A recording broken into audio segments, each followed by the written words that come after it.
Hello and welcome to another video from the Fantasy Legion. Alan and Sean are back again to talk about more rookie players. It's good to be back, as always, with these videos. They're fun to do. You've been talking a lot about our Fantasy Legion website. Why don't we just, tell them about it again here? Well, yeah, I mean, if you want some more information on rookies, basically, it's free. You can go, it's fantasylegion.com. You can click down into each rookie and look at all their measurables. You can watch our video and our thoughts on them all. And, check that out because there's a lot of good stuff on there. We're adding things all the time.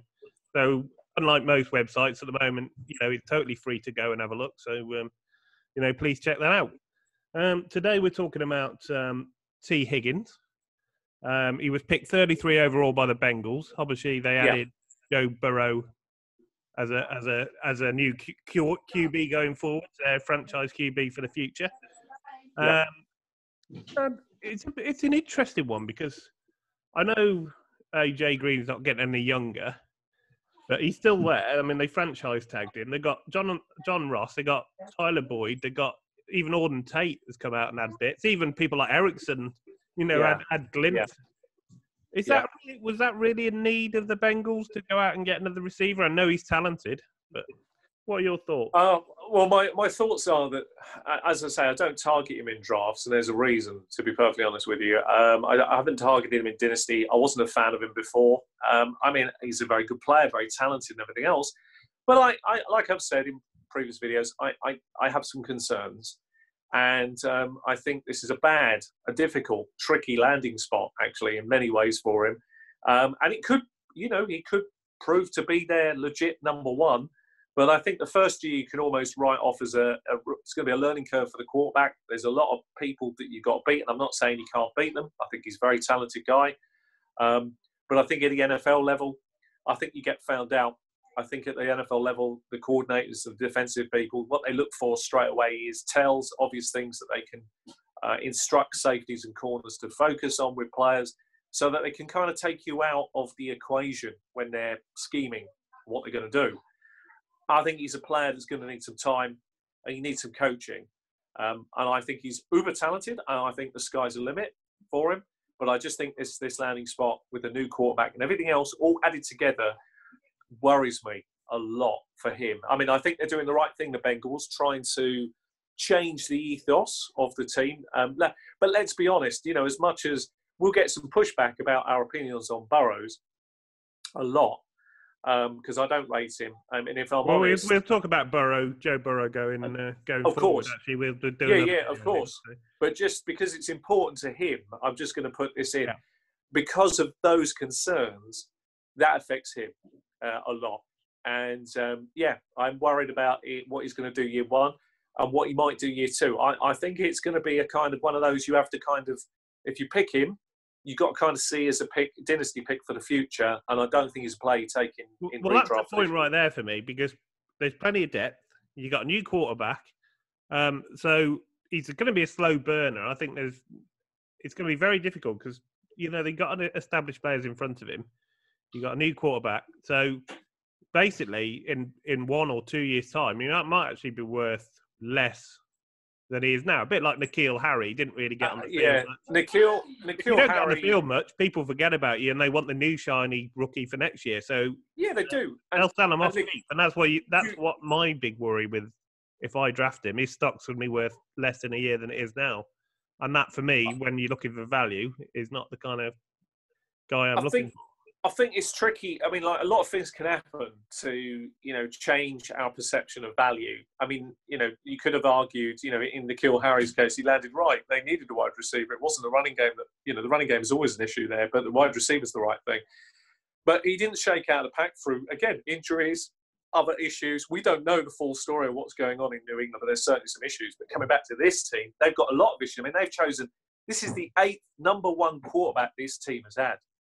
I mean, it's not like I can sit here today and say they've got a great track record of picking these guys. Yeah, okay, but that doesn't change how good Joe Burrow is. I mean, he's different to all them guys. He's his own man. But none of those. He had a year last year. But none of those were none of those number ones any good then? I mean, in terms of when they came out of college, did the Bengals pick them because they thought they were rubbish? Andy Dalton's still doing it, mate. I don't know. Well, he's on a good team now. Good for him for keeping going as long as he did. And, I say, and he's not horrendous. He's okay. But Burrow's, I think he's got some issues. We'll save it for the other video. I think he's got some problems. And I think, therefore, by definition, so is Rigor. He had 60 touchdowns last year, Joe Burrow. 5,671 yards. I mean, that's a year for the ages. He'd rightfully won the Heisman. I mean, I don't think he could have done a lot more. He won the, they won the championship. I mean, what more do you want him to do? I know you're really good at breaking down things, but we'll talk about Burrow. But what about with Higgins? What do you see as his strengths and his weaknesses then for? Well, look, it's very easy, right? I mean, yeah, we have to tie him into the quarterback because they're both shiny new toys. I like the way you phrase that. But look, whereas Rigor goes, so does Burrows, and Burrows, as Rigor, but Rigor particularly is totally. Higgins. Sorry, T Higgins. Sorry, Higgins is very tied in. To Burrow's production and how Burrow progresses. They're going to be very because he can't affect it. You see, the thing is, he has to rely on the trigger man to get him the ball. He has to. That's how you get production as a wide receiver. You've got to rely on that you'll get your chances. That's an issue. That's a big issue. With them joining the team together, that actually might be a plus, that they joined at the same time. They might become, often people have roommates already. Maybe they'll be roommates, and that can often, with you get with the Brady and Edelman thing, where they're really good friends, and that blossoms. They go and practice, that sort of thing. Yeah, that's the sort of thing you want to read about, really, if you're a Higgins owner. Yeah, it can, and that would be great. And let's hope that happens. However, there is another problem for him, more than, again, another issue. They're not going to have the time together by the looks of things. So they're not going to have that chemistry, right? Nor are any of these rookie wide receivers, right? They're not going to have that chemistry. They're going to have limited time to develop it. So again, landing spot's going to be key for their production year one, because at least if you're in an offense where you're going to get on the field, you've got chances. We don't know if he's going to definitely get on the field straight away. We don't know that. There are other situations that are better for certain wide receivers. You can see him using them more quickly and more clearly. I just think it's a little bit clouded for him. And, and I can see opportunities because they could be behind in games. And, obviously they'll turn the ball over to the quarterback, have a go. And that's okay. I don't mind. I mean, frankly, at this stage of Burrow's development, I'd rather him make some big mistakes and learn from them than not make them. It's a bit fool's gold sometimes. Well, to be honest, I mean, it's hard to come. I mean, they came bottom of the whole pack last year. It's not like they can get much worse, is it? So, no, that's true. But I am concerned. That's why I won't draft him at the moment. I need him to show me this year what he's capable of, and then I'll have another evaluation next year. And it's not sitting on the fence. It's being really honest and really open. Just won't be drafting him this year. That goes for all dynasty leagues. Prove it. But again, isn't it sort of mouth-watering to think what we're going to watch? All these new players. Again, yeah. 2 new pieces of the offense. I'm going to look forward to, seeing if Mixon can, continue to progress how he does. They've got some exciting players. AJ Green's still a talent. If he ever gets on the pitch, I'll probably still be drafting him this year. You probably will. It's a sickness. I can't help it. It is a sickness. The value will be like crazy this year. And Cincinnati Bengal fans, no matter how possessed and how honest, I'm a Rams fan. We got to be realistic, okay?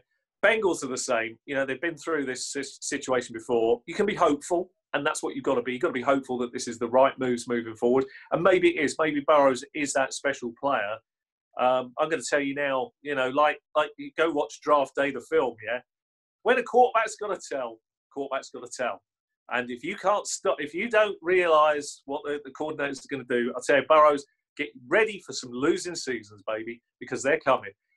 And you better get ready for some interceptions because you are easy to work out, I think. And I'm really concerned about what the NFL do to you. Now, some quarterbacks in the fire turn it round and show their mettle.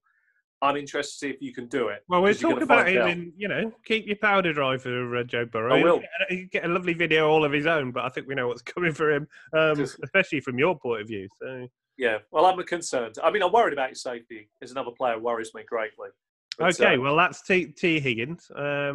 So I think we're both sort of erring on the side of avoid at the current price, which is around the 112 to 114. Yeah, I just think there are other players that just around that area. I mean, there comes a to have a point better value. opportunity, perhaps. Yeah. Yeah, I just prefer them over him, but that's a personal thing. Maybe you see the excitement in the player. You can tell us why in the comments below. He's an exciting player. He's a 1,000-yard player last year, wasn't he? 1,000 yards. And I think he 18 touchdowns last year. I think he had 900 and something yards a year before. And there's no denying the opportunity. There's no denying the fact that there is a chance to really shake out of that pack and be a legit number 2 and possibly a number 1 quite quickly. If he builds that chemistry, as you say, it'd be very exciting, very eye-watering. There's a few hurdles to overcome first before that happens. I'm interested to see how he does. As we spoke on one of the other videos about the actual percentage of snaps that rookies get early on, especially wide receivers, it starts in like the 10% and then gradually goes up, and by week 13, you start to see more of the player, 80-90%, when it's, but by the time you lost your value a lot of the time, haven't you? Well, it's hard. I mean, a rookie, we all know the truth in Dynasty. If you're honest in Dynasty, running backs are a little bit easier to judge than wide receivers. But that also, that's easy to say. But actually, there's also a lot of failure with them. I mean, for every success. Yeah, that's why we're here, trying to avoid the for every success, you will get failures. And that's why, although it will come across as harsh, I don't make any bones about it. I'm only going to tell you honestly what I think. And in his case, year 1, he's an avoid. Now, I reevaluate him next year, but I'm avoiding him like the plague this year because I can see what's coming, and I think it's going to be potentially what's coming. That's potentially. Nobody knows for sure. Who knew Terry McLaurin was going to break out week 1 last year? Wasn't even on my radar last year. Any of the players I evaluate wasn't on my radar, to be honest with you. And that's the exciting thing about football. We can get it wrong, but people want strong opinions. I'm avoiding. I'm curious to see what others are doing. I'm certainly not one that's buying. Yeah, I'm avoiding as well, but I'd buy them at the right price. But it's of course lower than where he's actually going at the moment. Of course, for me, that price is about 115, 116, and he ain't dropping down there, so that's fine. Okay, well, that's T. Higgins. If you've enjoyed the video, give us a thumbs up. If Sean's wrong about him and he's, you think he's going to be a decent player year 1, let us know, because we're always interested to know down in the comments. Get down there, hit the like button while you're there, subscribe for more rookie profile videos, and we'll see you on the next one. Thanks for watching.